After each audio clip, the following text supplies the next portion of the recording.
Ty vole, jako tady seš, ty seš blázen, ty vole. No. Si dáš minutku, když tady mají takovýhle fakt nejlepší guláš, ty vole, který jsem když drál tam, ne. O ten guláš mi ani nemusí drávat, ale robil si tak 117 bosáků. No hlavně s bosákama, ty vole. Ty dají 4 bosáky, ty vole, který jsou fakt takovýhle knedle, ty vole, a moc, ty vole. 96 bosáků a rum. Děkuji. No oni tam mají ty sladký zrádla, mají dobrý, a to si dával třeba i borůvkový knedliky, no ty krávo. Nebo vdolky, co se tam dával, nejhus. Blázny v kuchyni. No jako tam dělá vlastně taková stará babka, ale dělá to ty ven s láskou. Když se podíváš do té kuchyně a vidíš tu babičku, ty vole, která tam vaří. To je fakt takhle, ty vole. S láskou.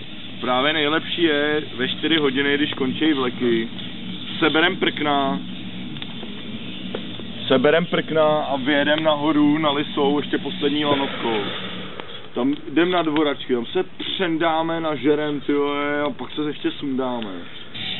A pak jedeme na těch pošnách dolů, tyhle, lesem freeridy, dolů do Rokytnice, ne? A dojedeš pak až před hotel, kde bydlíš, ne?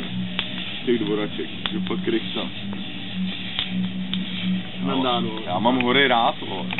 Já jsem horský týpek, no.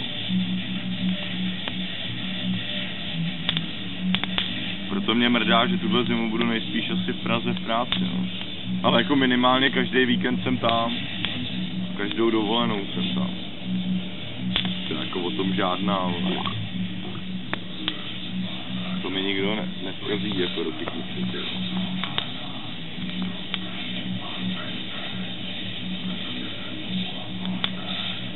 Ondřej, neříkej, že natáčíš video, ty.